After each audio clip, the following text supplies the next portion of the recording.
So we've spent a good amount of time in the previous two videos, if you watched them, talking about the standard enclosures and the new dimming module and how the currently shipping relay modules and fan modules and the like exist inside of the new enclosures and legacy enclosures and the like, and all of the ins and outs to do with the that feature set.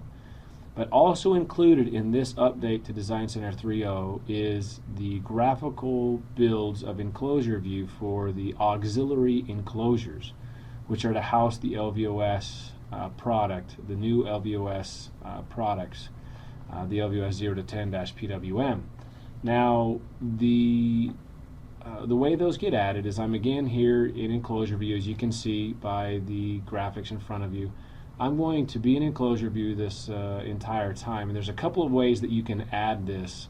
One is you can right click inside of the enclosure view on the controller and say add auxiliary enclosure.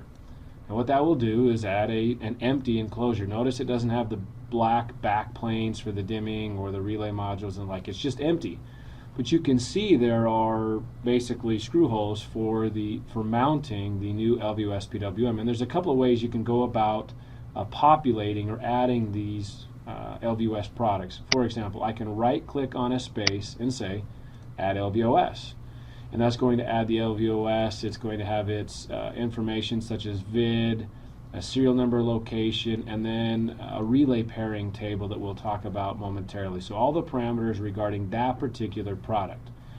It is also found inside of the station's Ethernet bus area with LVOS PWM that you can drag in specifically to an enclosure. Now, these enclosures can be, they have their own set of properties, and they can be set to a station count of either 6 or 10, which will change the number of devices, or you can, let's say in this case, let's delete this LVOS.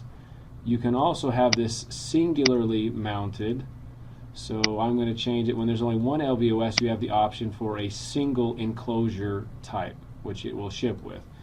And these enclosures are orderable through Design Center and have specific part numbers per, so either come in a 1 module, a 6 module, or a 10 module count. So let's go back to say a 6 module count, and let's go back and add some LVOSs to this enclosure. So I've got a few of these, okay? A couple of things you should know about the LVOS. As an example, one is you can go through and explode the view. So this is really tight. You can see there's you can roll over and get the information about these loads that get automatically added, as opposed to like a dimming module or a relay module where the loads are not added. We add these for you automatically. There's a couple reasons for that we'll cover here in just a minute, but it has to do with pairing. I'm going to double click this device, and what it's going to do is it's going to explode the view, right? So meaning it's going to make it a lot larger and easier to see specifics about each object that I can roll over and say click on a load and get more details about that particular load. Now the new LVOS-PWM won't release until later in the summer of this year, but it does have a lot of new features that we'll cover briefly here. One is the ability to pair loads. And load pairing has to do with the fixture types that you're trying to control.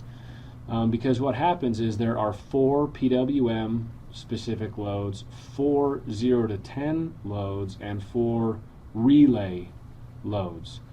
So it's basically a 12 load module, each set up in groups of 4. There are also 4 contact input closures on this device. Now this device is an Ethernet bus or station bus based object. So if I go to the bus view, I'm going to see these objects as either station bus or Ethernet bus.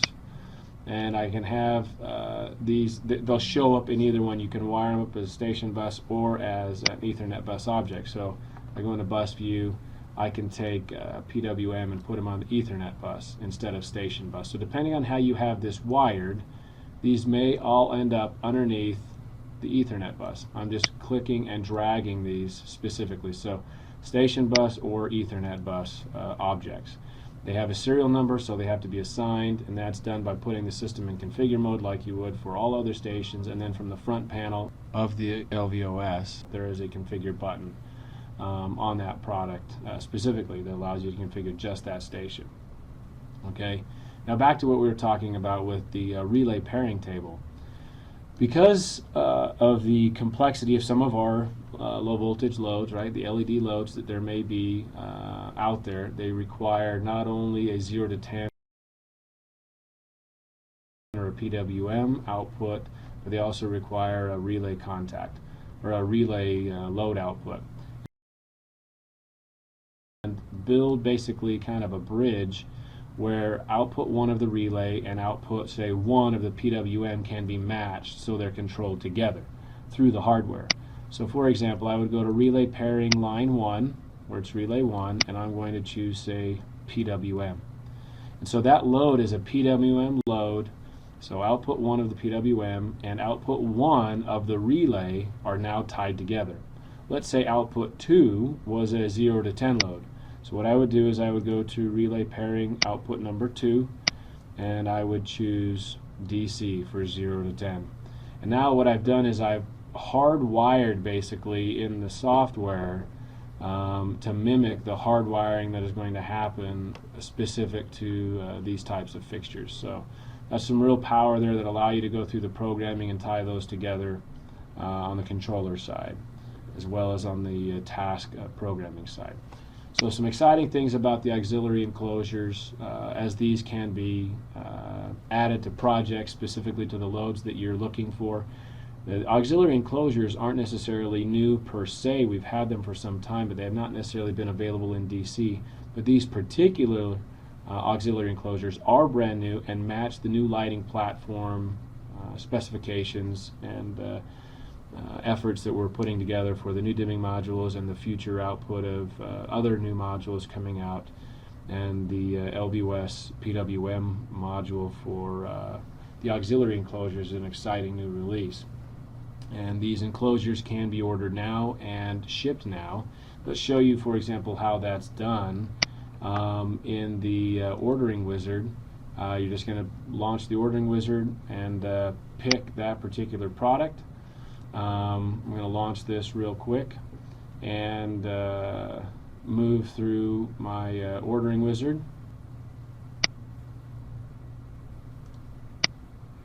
So I would go to my enclosures, pick out the auxiliary enclosure, and notice that this is an IAUX2, and that's all you're going to need to do. There are no specific terminal boards to this enclosure, and when the time comes you'll be able to order LVOS by LVOS. So unlike the dimming modules, there are no backplanes or special terminal boards or the like to be ordered. Okay, so that's the ordering wizard. Now there's also a new report that we want to show you, the auxiliary enclosure schedule, that can be ran and printed and handed to the installer to make sure the wiring is done as necessary. So we'll launch that schedule here. You'll see that it's run inside of DC, and you'll see there's a 1, 2, 3, 4, 5, 6 position. And you can see that each one of the different station loads, 0 to 10 or PWM, and the dry contacts and the relay loads are added directly to you. And we'll show proper naming conventions as you name them for each project. So that's the new auxiliary enclosure. Hope you enjoy it. Specify it into your projects. Take a good look at this video and at the Design Center build of software to get familiar with how to implement and utilize the new auxiliary enclosure capabilities and the new LVOS that is shortly to release, and enjoy the programming environment.